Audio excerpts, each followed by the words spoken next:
উপস্থিত আমি প্রথমেই আমার যত এমপি এমএলএরা যারা এসছেন, কাউন্সিলররা, ব্লক প্রেসিডেন্ট, বুথ প্রেসিডেন্ট, ওয়ার্কাররা, সাধারণ মানুষ, সমাজসেবী, খেলাজীবী থেকে শুরু করে বুদ্ধিজীবী সকলকে, আর ওপরে আমার বসে আছে টলিউড, টেলিউডের সমস্ত বিখ্যাত তারকারা, এবং তাদের দু তিনজনের কথা আপনারা শুনলেন। জুন রচনাও হয়তো বলতে পারত, কিন্তু আমরা প্রায় 10.5 কিলোমিটার মিছিল করেছি এবং তারা কিন্তু প্রত্যেকে হেঁটেছে এবং কেউ কিন্তু ক্লান্ত হয়ে যায়নি। আমি এটা আমার সত্যি খুব ভালো লেগেছে। পুরোটা রাস্তায় যেন একটা কল্লোল হচ্ছে, একটা লড়াইয়ের হিল্লোল হচ্ছে, যেন একটা নব কলেবরে বাংলা আবার নতুন করে জেগে উঠেছে। এইটা দেখে আমার খুব ভালো লাগছিল। আর বিশেষ করে রাস্তার দু প্রান্তে মানুষের অভিবাদন, মানুষের অভিনন্দন, মানুষের শুভেচ্ছা, মানুষের শুভকামনা, বুঝতেই পারলাম না কখন 10.5 কিলোমিটার হাঁটা হয়ে গেল। এমনিতে রোজ আমি 30,000 স্টেপস করি, কাজে আমার কাছে এটা কোনো ম্যাটার নয়, কিন্তু 10 কিলোমিটার হেঁটেছে তো 10,000 স্টেপস হেঁটেছে, মানে বেশ অনেকটাই হেঁটেছে। এবং কারণ আমি বাড়িতে 13 করে গিয়েছিলাম, এসে মাপলাম, দেখলাম 23,500 হয়েছে। সুতরাং এখান থেকে আমি ক্যালকুলেট করে দেখতে পেলাম যে আমি ফিটফিটও পড়ি, হুপও পড়ি, কারণ আমি বুঝতেই পারি কোনটা কিভাবে চলছে। সুতরাং আর তার মধ্যে মানুষের যে স্বতঃস্ফূর্ত সমর্থন, শাওনি, দেব, কল্যাণ আপনাদের খুব ভালো বলেছেন এবং আমি সবচেয়ে খুশি। আমি জানি ওই প্রান্তের লোক আমায় দেখতে পাচ্ছে না, আমার গলা নিশ্চয়ই যাচ্ছে। আমি শুধু বলবো এটুকু, আমার এই বাংলা, আমি যেখানে দাঁড়িয়ে মিটিং করছি, যে রাস্তাগুলো পেরিয়ে এলাম, কখনো উত্তরে করি, কখনো দক্ষিণে করি, কখনো হাওড়ায় করি, কখনো হুগলিতে করি, যখন যেখানে পাই করি, প্রতিদিনই কিছু না কিছু করি। আমার যেটা ভালো লাগে সেটা হচ্ছে আপনারাই আমাদের লালন পালন করেছেন, তৃণমূল কংগ্রেসের জন্ম আপনারা দিয়েছেন, অনেক লড়াই আমরা করেছি জীবনে। এই হাজরা রোডেই মৃত্যুর হাত থেকে আমি বেঁচে গিয়েছিলাম, কল্যাণ সেদিন স্পটে ছিল। পরে কল্যাণকে আমি জিজ্ঞেস করেছিলাম, কল্যাণ নিজে থেকে বলেছিল, সরি আমার সাথে অনুপ, দিব্যেন্দুরা ছিল। আমি জিজ্ঞেস করেছিলাম কল্যাণ আমাকে একদিন বললো, দিদি আমি না সবটা দেখেছি দাঁড়িয়ে। আমি বললাম কি দেখলে? ও বসে আছে, ওর সামনে বলছি, আমি যদি ভুল হয়ে আমায় রেকটিফাই করে দেবে। কল্যাণ আমাকে বলল, দিদি আপনারা মিছিলটা নিয়ে আসছেন, আমি বাস, ওখানে একটা বাঁশ জোড়া একটা ছিল, বাঁশগোলা এখনো আছে, ওই রাধাকৃষ্ণ মন্দিরের পাশের যে ডান দিকের রাস্তাটা। তো বললো, আমি ওখানে দাঁড়িয়েছিলাম, হঠাৎ দেখলাম সিপিএম এর গুন্ডারা লোহার চেন, যেমন সিনেমাতে যেমন দেখায়, লোহার চেন ঘোরাতে ঘোরাতে ঘোরাতে ঘোরাতে রাস্তা ক্লিয়ার করছে এবং আমাদের সবাইকে তাড়া করলো। আমরা গিয়ে বাস গোলায় লুকিয়ে পড়লাম এবং সেখানে দেখেছিল যে কিভাবে প্রথম ডান্ডাটা, মোটা ডান্ডা, বিশ্বাস করুন আমার মাথায় একটুও তখন লাগছিল না। কেন জানেন? আমি তখন ভাবছিলাম ডান্ডাটা কার, পুলিশের না সিপিএম এর? আমি তখন ওইটা চিন্তা করছিলাম। হঠাৎ আমি দেখছি আমার ডান দিকে মাথায় যখন মধ্যেখানে ডান্ডা জোরে মেরেছে, আমার ডান দিক দিয়ে গলগল করে রক্ত বেরোচ্ছে। তারপরে আবার একটা ডান্ডা তুললো, ওটা দিয়ে মারলো, আমার ব্রেনের এখানটা ফেটে গিয়ে এখান দিয়ে গলগল করে রক্ত বেরোচ্ছে। আবার একটা ডান্ডা তুলেছে। তখন আমি জানি না, হয়তো অজানা কোনো অদৃশ্য শক্তি আমার ডান হাতটা অটোমেটিক্যালি আমার মাথায় উঠে গেছে। আর সেই জন্য দেখুন আমার হাতের আলনা অর্ধেক নেই, কারণ হাতের হাড়টা অর্ধেক থেতলে গিয়েছিল, কারণ আমার ব্রেনটা অ্যাটাক হয়ে গিয়েছিল। আর ওই ওই হাতটা যদি আলনাটা না থেতলে যেত, ওই মোটা হাতটা, তাহলে মাথাটাই থেতলে যেত। এবং আমার প্রায় 34টা সেলাই হয়েছিল, ব্রেন অপারেশন হয়েছিল, হাত অপারেশন হয়েছিল। তারপরেও অনেকবার মার খেয়েছি, অনেকবার অপারেশন করা হয়েছে। আমার ফুল বডিতে চোখ নেই, আমি কাজ করি, কিন্তু আমাকে অনেকটা এক্সারসাইজ করতে হয়, আমাকে হাঁটতে হয়, আমি প্রাণায়ামও করি, কিন্তু সাথে সাথে আমাকে কাজও করতে হয়। আমি কাজের মধ্যেই বেঁচে থাকি। আর আমাকে যেদিন কেউ আঘাত করে না, বিশ্বাস করুন, আমাকে আঘাত না করলে আমি কিরকম ঘুমিয়ে পড়ি। ঘুমিয়ে পড়ি মানে অন্যরকম নয়, মানে একটু কবিতা লিখি, কখনো গান লিখি, কখনো নির্জীব হয়ে যাই, কখনো শ্রীকৃষ্ণের উপদেশ শুনি, কখনো রামকৃষ্ণ পড়ি, কখনো বিবেকানন্দ পড়ি, কখনো নেতাজি সুভাষচন্দ্র পড়ি, কখনো স্পেস সায়েন্স দেখি, কখনো ডিসকভারি দেখি, কখনো জিওগ্রাফি দেখি। আর যদি আমায় আঘাত করে তাহলে আমার পুনর্জীবন হয়। গতকাল আমি ভাবছিলাম যে আবার নতুন করে জন্মালাম। আমি কিন্তু জানতামও না কিছু। সকালে একটা খবর পেয়েছিলাম কিছু একটা হচ্ছে, তো আমি আর কাউকে জানবার চেষ্টা করিনি, কারণ মাথায় মারার পর থেকে আমি ভোর 4টের আগে কোনোদিনই ঘুমোতে পারি না। তাই সকালেই 2-3 ঘন্টা জাস্ট আমায় ঘুমিয়ে নিতে হয়। অভিষেক আমাকে মেসেজ করেছিল, মেসেজটা মিস করেছি। আমি দেখলাম অ্যাম্বুলেন্স হলে ছেড়ে দিন প্লিজ। হ্যাঁ, আমি চুপ করে আছি। ইয়েস, এটা আমাদের মরাল ডিউটি, ফায়ার ব্রিগেড অ্যাম্বুলেন্স আসলে ছেড়ে দিতে হয়।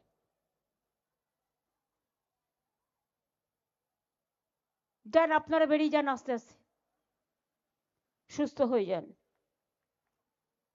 আমি আপনাদের আবার বলি, শুনুন, এটাই তৃণমূল কংগ্রেস পার্টি। 1 সেকেন্ডে ওরা ডিসিপ্লিন মেনটেন করে। যারা তৃণমূলকে অনেক বাজে বাজে কথা বলেন এবং অনেক অসার কথাবার্তা বলেন, অনেক কুৎসা রটনা করেন, অপপ্রচার করেন, চক্রান্ত করেন, তারা জানেন না তৃণমূল কংগ্রেস কর্মীরা এক একটা দলের এমন সম্পদ, যদি বলা হয় যাও ফাঁসির কণ্ঠে গলা দাও, সঙ্গে সঙ্গে একবার জিজ্ঞেস করবে না, চলে যাবে। এত ডেডিকেটেড ওরা। আজকে এসআইআর সেন্টারে সাধারণ মানুষকে ডেকে পাঠাচ্ছে, তার ডকুমেন্ট নিয়ে তাকে রিসিট দিচ্ছে না, তাকে কি লিখে দিচ্ছে? লিখে দিচ্ছে ভেতরে নট ফাইন্ডিংস, এরকম কিছুটা লিখছে। যখন এনুমিনেশন হলো তখন বিএলএ 1 ছিল সাথে, বাড়ি বাড়ি গেছে বিএলওদের সাথে। পোলিং স্টেশনেও তারা থাকবে, বুথেও তারা থাকবে। তাহলে তুমি 90 বছরের বৃদ্ধাকে ডেকে পাঠাচ্ছ, নাকে অ্যাম্বুলেন্স, নাকে নল নিয়ে যাচ্ছে, অন্তঃসত্ত্বা মাকে ডেকে পাঠাচ্ছ, আর 3 তলাতে ওঠাচ্ছ। লজ্জা করে না?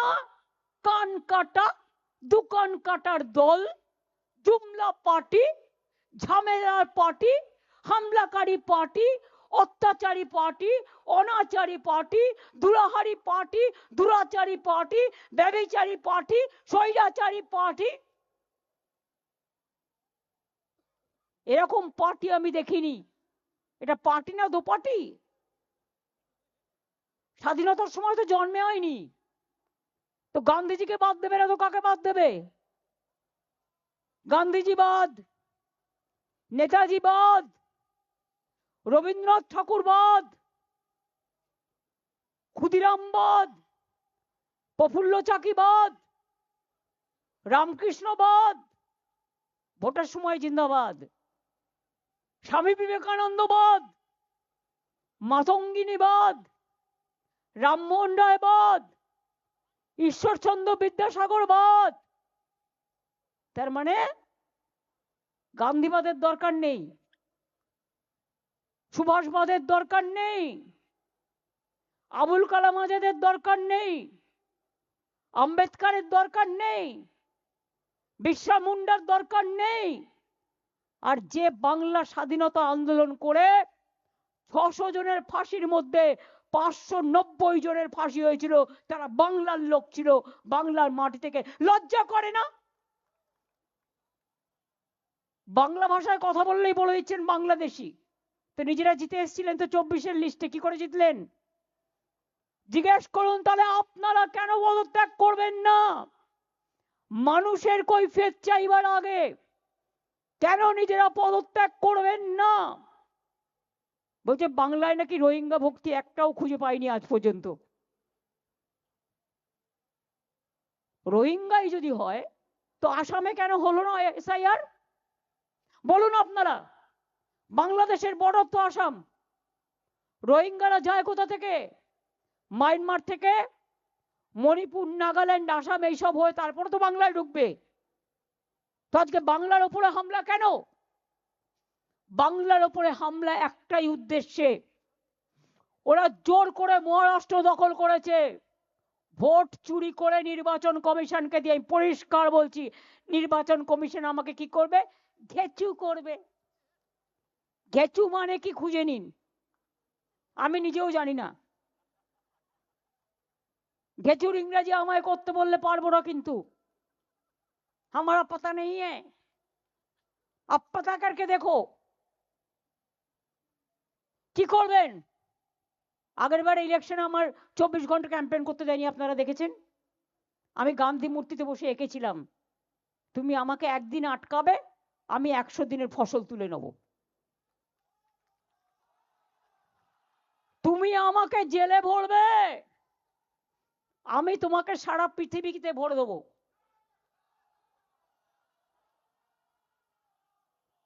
সুস্থ বাঘের থেকেও আহত বাঘ আরো ভয়ঙ্কর।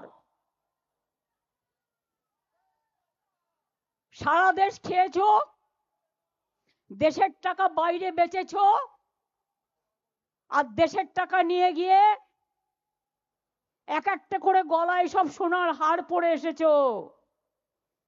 আর দেশে আজকে গ্রামের গরিব লোকের বাড়ির টাকা 4 বছর ধরে বাংলায় দাওনি, রাস্তার টাকা দাওনি, তোমার টাকা নয়।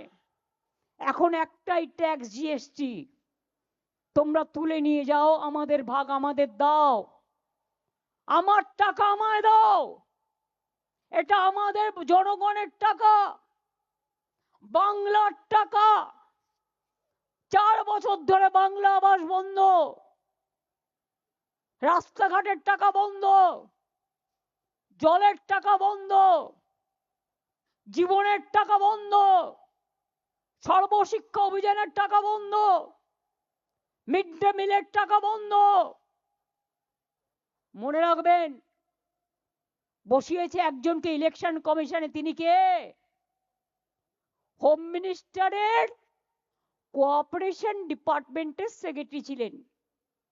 আমার তাতে আপত্তি নেই, কিন্তু ভ্যানিশ কুমার যদি ভোট ভ্যানিশ করে দেয় তাহলে বলবো না কেন? আপনি কি ম্যাজিশিয়ান? জনগণ ঠিক করবে কাকে ভোট দেবে, না আপনি বিজেপিকে ইলেকশনে জেতাবার জন্য সব নাগরিকদের অধিকার কেড়ে নিচ্ছেন? নাগরিকদের অধিকার কেড়ে নিলে আপনার অধিকারও আমরা কেড়ে নেব। মনে রাখবেন, আঘাত করলে প্রত্যাঘাত কি করে করতে হয়। আজ সকাল 8টায় দিল্লির কুয়াশা ঠান্ডার মধ্যে আমাদের এমপিরা প্রতিবাদ করেছে, তাদের চ্যাংদোলা করে অত্যাচার করে টেনে নিয়ে গেছেন, আর এখানে লাল কার্পেট বিছিয়ে পুলিশ আপনাদের মিটিং করায়। কোর্টের পারমিশন নিয়ে আসেন, সব তো দখল করেছেন। আমি কোর্টকে দোষ দিই না, বিচারের কাছ থেকে আমরা বিচারের বাণী আশা করি, নাথিং এলস। আমি কোর্টের ব্যাপারে কথা বলবো না, সব দখল করেছেন। যত এজেন্সি আছে গভর্নমেন্ট অফ ইন্ডিয়ার আন্ডারে সব দখল করেছেন। মহারাষ্ট্র জোর করে দখল করেছেন, আমি চ্যালেঞ্জ করে বলছি, হরিয়ানা জোর করে দখল করেছেন, বিহার জোর করে দখল করেছেন, অনেক রাজ্য জোর করে দখল করেছেন। এখন ভাবছেন বাংলা দখল করবেন জোর করে। নামটা শুনলেই বাংলা করে দিচ্ছে হামলা। বাংলা শুনলে আর সহ্য করতে পারছে না। বাংলা ভাষায় কথা বললে উড়িষ্যায় পরিযায়ী শ্রমিককে মারছে, মধ্যপ্রদেশে মারছে, রাজস্থানে মারছে, ইউপিতে মারছে, দিল্লিতে মারছে, গুজরাটে মারছে। কিভাবে আমাদের, আমরা সবাইকে নিয়ে থাকি, সর্বধর্ম সমন্বয়, সর্বধর্ম সর্ববর্ণ সব রাজনীতি। এখানে তো অনেক হিন্দিভাষী লোকেরা আছেন, বলুন তো কোনোদিন আপনাদের উপরে কোনো অত্যাচার হয়েছে? जो हिंदी वैसे आए आप बोलो, दिल से बोलो, प्यार से बोलो, जोर से बोलो अगर हुआ है तो। हम कभी नहीं करता। आप लोग शांति से रहता है तो बंगला में भाषा बात करने से हमारे लोगों को क्यों पूछेगा? এই বিজেপিকে আমরা ভদ্রতা করি, তা না হলে মুখে বলবো না কি করা উচিত আপনারা জানেন।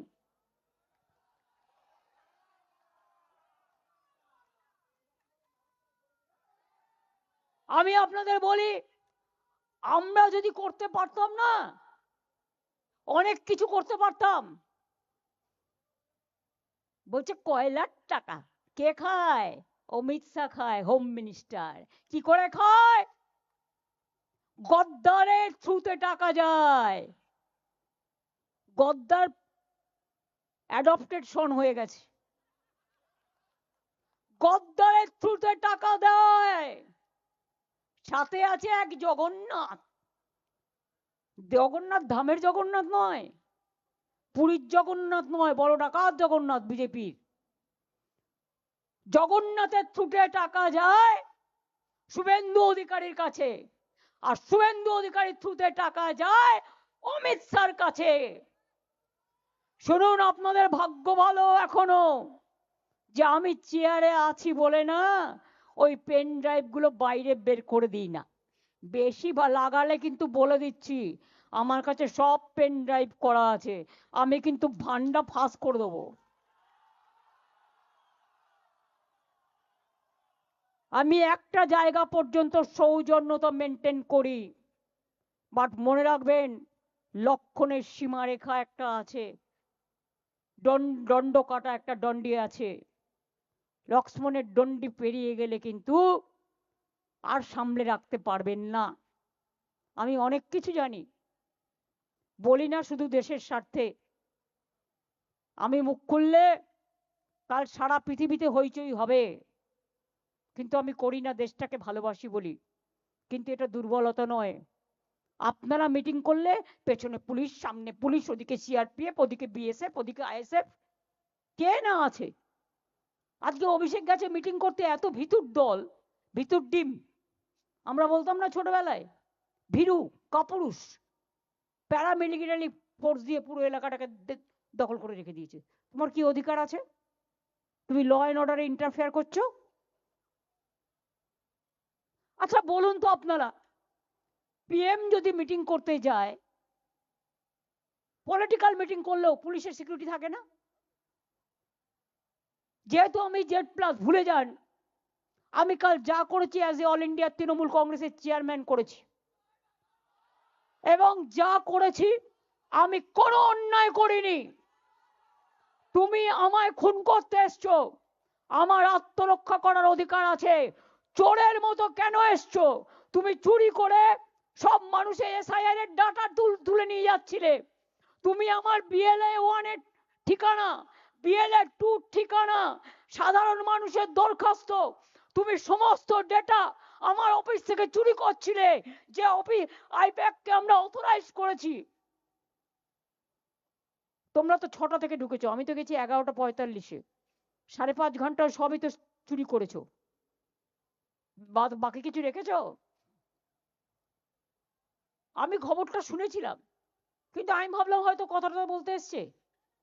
তারপর আমি প্রতীককে ফোন করলাম, দেখলাম ফোনটা বেজে যাচ্ছে, ফোনটা ধরছে না। তখন আমার একটা সন্দেহ হলো, আরে পার্টি সব নিয়ে পালাচ্ছে না তো? মানুষকে আমি ভালোবাসি যেমন, জোড়া ফুলটাতেই তো আমরা দাঁড়াই। তা জোড়া ফুলটা যদি রক্ষা না হয়, পার্টিটাই যদি রক্ষা না হয়, তা মানুষের জন্য লড়াইটা করবো কি করে? একটা তো প্ল্যাটফর্ম দরকার। অসহায় মানুষ যখন বিপদে পড়ে আমাদের জানায়, ওরা কাজ করে। ভুলে গেছে বিজেপির এই কান কাটার দলগুলো, নরেন্দ্র মোদীর সাথেও এরা একদিন কাজ করেছে। 14তে যখন পিএম হয়েছিল, আইপ্যাক কাজ করেছিল নরেন্দ্র মোদীর হয়ে, চন্দ্রবাবু নাইডুর হয়ে কাজ করেছিল, নীতিশ কুমারের হয়ে কাজ করেছিল, জগন রেড্ডির হয়ে কাজ করেছিল। তখন প্রশান্ত কিশোর ছিল, এখন মালিকানা বদল হয়েছে, প্রশান্ত এখন পলিটিক্যাল পার্টি করেছে, তাই প্রতীকরা এখন দেখে। আমি সেসব নিয়ে ডিটেলস আলোচনা করব না, কিন্তু ওদের আমরা দায়িত্ব দিয়েছি আমাদের আইটি সেল দেখার। আমাদের একটাই, সবেধন নীলমণি। আর বিজেপির তো কয়েক কোটি কোটি কোটি টাকা আগে খেতে হতো না, একটা বিড়ি দিলে 3 বার টানতো হয়তো। আর আজ দেখুন কত অহংকার, বাপরে, রণরঙ্গবাজি আসছে। দাঙ্গাকারীরা আজকে ক্ষমতায়, আর দাঙ্গাকারীদের যদি ক্ষমতায় থাকে তো তাদের কাছ থেকে আপনি কি আশা করেন? একটা ভদ্র মানুষের কাছ থেকে আপনি ভদ্রতা আশা করতে পারেন, কিন্তু যে কোনোদিন ভদ্রতাই দেখালো না, নিজেদের হোম মিনিস্টার আজ পর্যন্ত পাওয়া যায়নি। গুজরাটের প্রাক্তন হোম মিনিস্টার মিস্টার হারিন পান্ডে, কল্যাণ পার্লামেন্টে পারলে তোমরা তুলো, কোথায় গেল? আজ পর্যন্ত নিখোঁজ। দাঙ্গাকারীরা জবাব দেবেন। ভুলে গেছেন গোধরা, না ভুলে গেছেন উন্নাও, না ভুলে গেছেন দিল্লি, না ভুলে গেছেন পহেলগাঁও থেকে হাতরাস থেকে শুরু করে সব ভুলে গেছেন? বাংলায় সব অনুপ্রবেশকারী। অন্য দেশের ব্যাপার বলে বলছি না। বিএসএফ কার আন্ডারে? বর্ডার দেখে কে? আগে 5 কিলোমিটার বিএসএফ এর আন্ডারে ছিল, আর এখন 50 কিলোমিটার রেখে দিয়েছে। কেন জানেন? গ্রামের মানুষকে ভয় দেখাবার জন্য। আর শুধু বলে জমি দাও, মানে 50 কিলোমিটার ঢুকে যাবে আর কি, আরো সব জায়গায় যা দেয়া আছে তাই তো করনি। জিজ্ঞেস করুন বর্ডার কার দায়িত্বে? পশ্চিমবঙ্গ সরকারের না, বিএসএফ, বর্ডার সিকিউরিটি ফোর্স। কয়লা কার দায়িত্বে? CISF, central industrial force. Passport কার দায়িত্বে? কাস্টমস কার দায়িত্বে? সব সেন্ট্রালের দায়িত্বে। বর্ডারে যে রেল চলে কার দায়িত্বে? প্লেন চলে কার দায়িত্বে? আগে কেউ বাইরে আসলে আমাদের ডেটা শেয়ার করতো, আমরা জানতে পারতাম, খোঁজ রাখতাম। গত 10 বছর ধরে বাইরে থেকে কে আসছে আমাদের জানায় না, লুকিয়ে রেখেছে। কিরকম আইন দেখুন।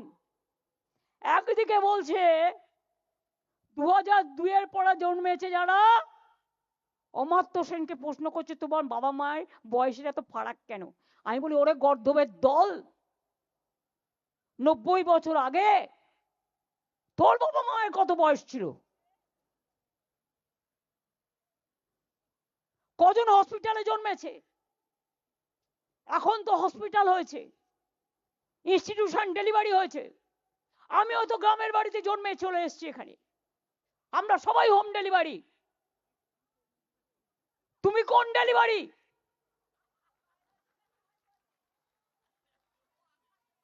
পোস্ট অফিসের ডেলিভারি,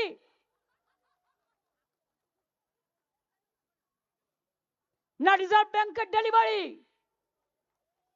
না সিবিআই ডেলিভারি বয়, না ইডি ডেলিভারি বয়? কার ডেলিভারি বয় তোমরা? বড় বড় কথা বলে। हमारा परिवार का कोई पॉलिटिक्स नहीं करेगा। क्यों नहीं करेगा? पॉलिटिक्स করলে তো খাটতে হয়, বদনাম খেতে হয়, সারাক্ষণ খেটে বেড়াতে হয়। আর তোমার ছেলে কিচ্ছু করবে না। তিনি এখন ইন্টারন্যাশনাল প্রেসিডেন্ট, তার ব্লক প্রেসিডেন্ট হবার যোগ্য নয়। International president. सब सफेद है ना, सब सफेद हो गया। वॉशिंग मशीन এখন now become vanishing machine. Washing machine. আমরা তো মনে করি মাঝে মাঝে এদের রেড কার্পেট পেটে অনেক যত্ন করে প্রোগ্রাম করে। একটা ছেলে জয় বাংলা বলেছিল বলে মারতে তেড়ে গেছিল, আমার মনে আছে, আমি ছবিটা দেখেছিলাম।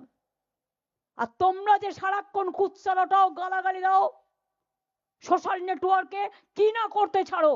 আর কয়েকটা দালাল জুটেছে ওদের টাকা নিয়ে, যাদের জেল থেকে ছাড়িয়েছি আমরা, যাদের হসপিটালে থাকার ব্যবস্থা করে দিয়েছি আমরা, সেই গদ্দারের দল।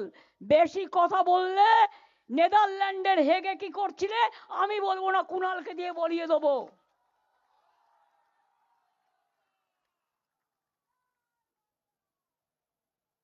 হ্যাঁ, ইলেকশনে আসবে, বাংলা দখল করবে না। সব মহিলাদের নাম বাদ, ম্যাক্সিমাম। এই দেখুন, আগে 54 লক্ষ বাদ দিয়েছে। একটা খুনি যদি কোর্টে যায়, গিয়ে বলে স্যার আমি আমাকে ডিফেন্ড করতে চাই, মাননীয় বিচারপতি তাকে কিন্তু বলে ঠিক আছে তোমার কি বলার আছে তুমি বলো, যদি তার লয়ার না থাকে। তুমি 54 লক্ষের নাম বাদ দিলে, তার ফর্ম 7 ফিল আপ করার রাইট আছে as per election rules, form 8 fill up করার অধিকার আছে। তুমি না করে বিজেপি থেকে একটা আইটি সেলের লোক নিয়ে গিয়ে, তিনি নাকি আবার ইনকাম ট্যাক্সে কাজ করেন, সীমা খান্না, তাকে দিয়ে এআই করে 54 লক্ষ ডিলিট করে দিল।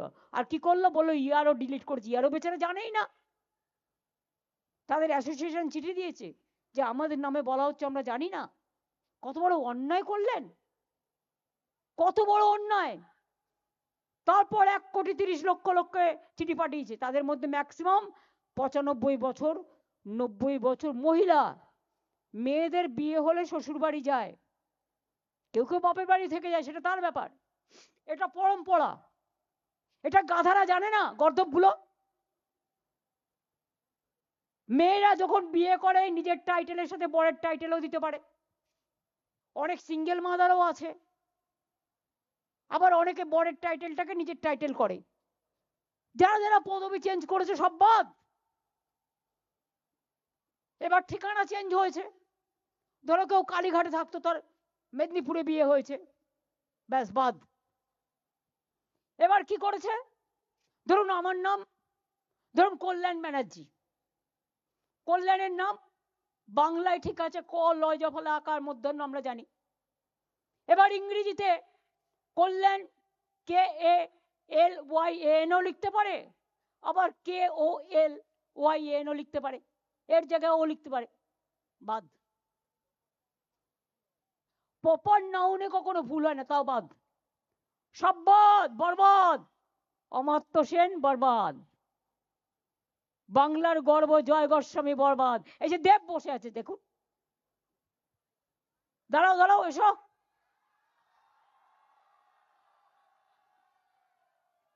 কত দশক ধরে বাংলায় সিনেমা করছে, তাকেও ডেকে পাঠিয়েছে, 3 বারের এমপি।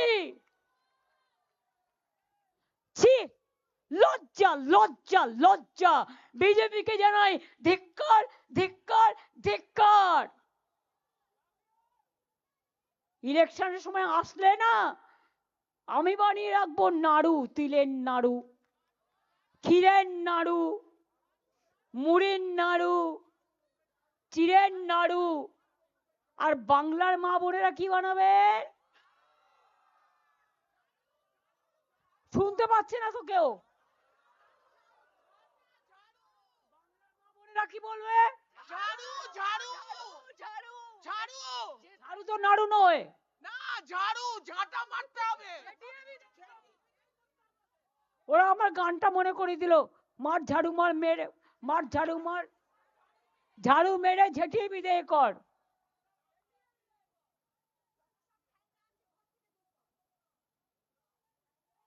ওটা একটা সিনেমার গান, মনে পড়ে গেল, মর্জিনা আব্দুল্লাহ সম্ভবত। তাহলে বুঝতে পারছেন, ফাইনাল লিস্ট যখন বেরোবেন আপনি জানেন না নাম বেরোবে কিনা। মহিলাদের সব বাদ, এবার ইয়াং জেনারেশনকে কি করছে শুনুন, যারা নতুন ভোটার হচ্ছেন 2002 এর পরে যারা জন্মেছেন, বলছে অনলাইনে ফর্ম ফিল আপ করো, আপনারা করে দিচ্ছেন ফর্ম 6, কিন্তু ভেতরে ভেতরে সিদ্ধান্ত হচ্ছে 4 নম্বর ফর্ম ফিল আপ না করলে আপনার নামটা কেটে দেবে। কারণ বিজেপির দর্পণ, ওই ম্যাজিশিয়ান ভাষণ নাকি জানো না, ভ্যানিস, ভ্যানিস বাবু, ভ্যানিস বাবু 1.5 কোটি ভোট কাটবার দায়িত্ব নিয়ে ক্ষমতায় এসছে, আর নিজের মেয়ে জামাইকে ডিএম বানিয়েছে। ক্ষমতায় আসার পর নির্লজ্জ, সবার নাম কেটে তিনি ভোটে জেতাবেন বিজেপিকে। বল তারপরে তুমি কোথায় থাকবে বাবা? বল আমরা যেখানেই থাকি তোমার টুরে বের করবো, এইখানে পুতলে দিল্লিতে গিয়ে জন্মাবো, আর দিল্লিতে পুতলে এখানে এসে জন্মাবো। এটা বাংলার মাটি, মাথায় রাখবে।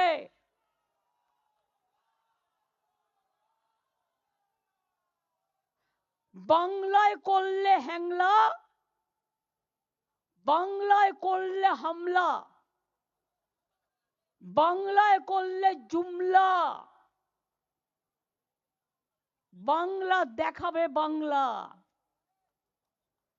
বাংলা কি জেনে রাখো, কোনোদিন মাথা নত করেনি, করবে না। ফাঁসির মঞ্চে জীবন দিয়েছে, গুলি খেয়েছে, স্বাধীনতা এনেছে। আজ তোমরা চোর ডাকাত গুলো, নীরব মোদী চোর নয়, চুপচাপ পাঠিয়ে দিয়েছে বিদেশে। তোমার লুক আউট নোটিস থাকতে কি করে পাঠাও?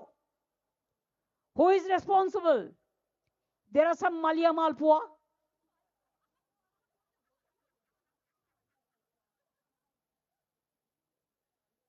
আর সব কি সব নাম আছে, মেহুল চাউসেস্কু না চাউসেস্কি,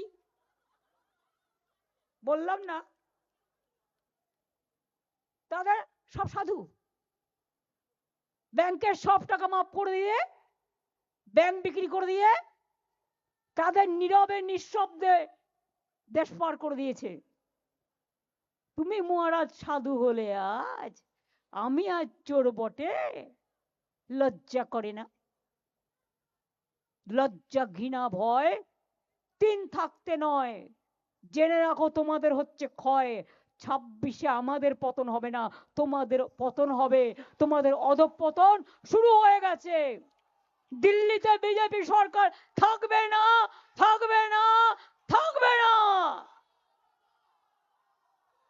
মা বোনদের উপর অসম্মান করলে, মা বোনদের অপমান করলে ভাইরা বুঝে নয়।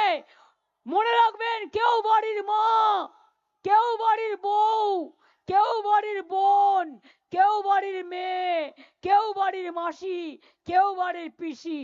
আর তাই তো বিজেপি তোমায় রাজনীতিতে ঠাসি। আগামী দিন হবে খেলা, ফাটাফাটি খেলা, দারুণ অগ্নিবাণের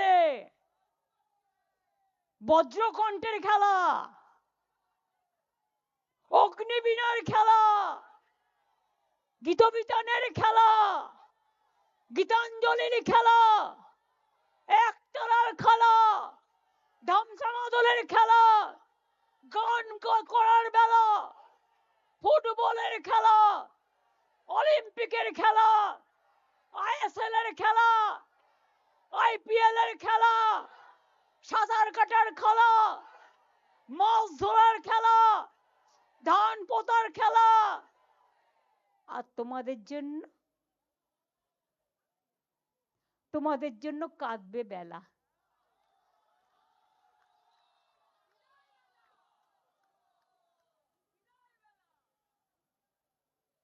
বিদায় আসন্ন, বিদায় ঘন্টা বাজছে। পাড়ায় পাড়ায় মৃত্যু ঘন্টা বাজিয়ে দিন বিজেপির, পাড়ায় পাড়ায় মৃত্যু ঘন্টা বাজিয়ে দিন। আর যারা মারা গেছে তাদের নামের লিস্ট করে এলাকা এলাকায় রাখুন, টাঙ্গান, শহীদদের শ্রদ্ধা জানিয়ে। অভিষেক আজকে মিটিং করতে গেছে, আমায় বলছিল, আমি শুনতে একটা কাগজ দেখছিলাম যে আজকে নাকি মৃত ব্যক্তিদের সাথে লাঞ্চ করছে। মানে আসলে তারা জীবিত, ভোটার লিস্টে মৃত। বুঝুন বুঝুন, পান সাজছে, সুপরি নাই পান সাজছে, চুন নাই পান সাজছে, কয়েন নাই পান সাজছে। আর চোখ দুটো দেখলে ভাববেন ওরে বাবারে, এই তো বজ্র, মানে বাজের থেকেও ভয়ঙ্কর। বাজ চোখ উপড়ে নিয়ে যায়। ওদের চোখের দিকে তাকালে মনে হবে দুটো রক্ত চক্ষু বেরিয়ে আসছে। দুর্যোধন, দুঃশাসন ওই আসছে। বা মা বাবারা গান গেয়ে বলছে, আগে গব্বর সিং বলে ভয় দেখাতো বাচ্চাদের।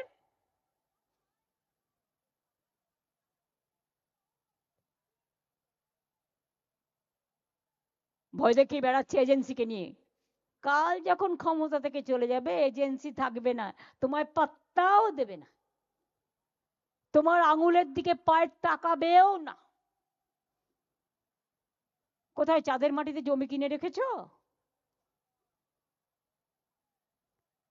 না মঙ্গল গ্রহের মাটিতে জমি কিনে রেখেছো?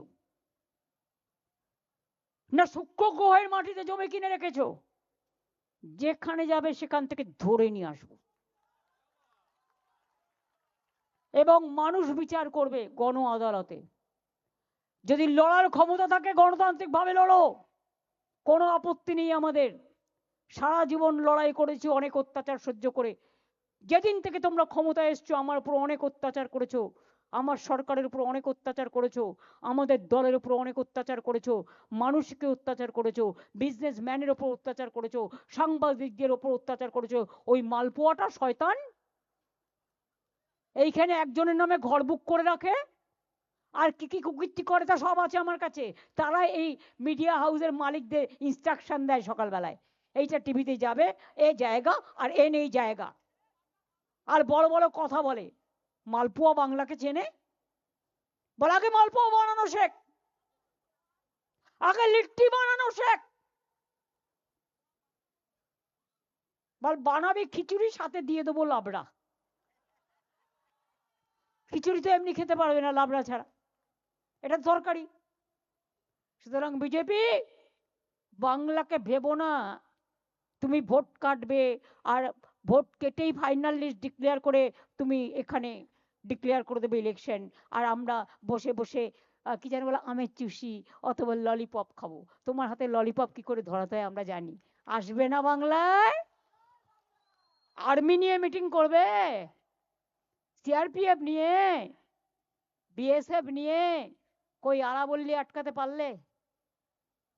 আরাবল্লী যখন আটকাতে পারোনি, ও এর পরেই আসে বি। সুতরাং বাংলাতেও তোমাদের ঘেঁচু হবে, আবার বলি বাংলাতেও তোমাদের ঘেঁচু হবে। পারলে কচুর ঘন্টটা আগে খেয়ে দেখো, খেতে কেমন লাগে, তারপরে বুঝবে। সুতরাং সবাইকে বলবো সাহস সঞ্চয় করুন। এসআইআর সেন্টারে যার নাম ওঠেনি সবার নাম তোলার ব্যবস্থা করুন। আমি শুনেছি বাগুইহাটির একটা বুথে একজন বাঙালি ছেলে গেছিল ভোট তুলতে, তাকে মাইক্রো অবজারভার, কোনোদিন হয়নি, কোনো স্টেটে হয়নি। এমনকি বিহারে যে নিয়ম করেছে এসআইআর এর, বাংলায় আলাদা। গভর্নমেন্টের কোনো কাগজ মানছে না। কংগ্রেস জয় বাংলা, জয় বাংলা, জয় বাংলা। বিজেপি হটাও, বিজেপি হটাও, বিজেপি হটাও। অনেক ধন্যবাদ, সকলে ভালো থাকবেন। আমার সাথে দেবা, অরূপ, ববিরা সকলে মিলে অনেকক্ষণ করেছেন, এবং এখানকার সমস্ত কাউন্সিলররাও, অন্যান্য নেতৃবৃন্দ, আমাদের সমস্ত এমএলএরাও আছেন, সংগঠনের সবাই, এবং ওপরেও আমার সাথে যারা এসছেন তারা সবসময় আমাদের সাথে আমাদের পাশে থাকে, তারা আজকেও এসছেন। আমার special thanks to them also. সবাই ভালো থেকো, সকলকে হ্যাপি নিউ ইয়ার। আবার আমাদের মিছিল মিটিং চলবে, আপনাদের জানিয়ে দেবো, রোজ চলবে, রোজ চলবে। থ্যাংক ইউ, ভালো থাকবেন।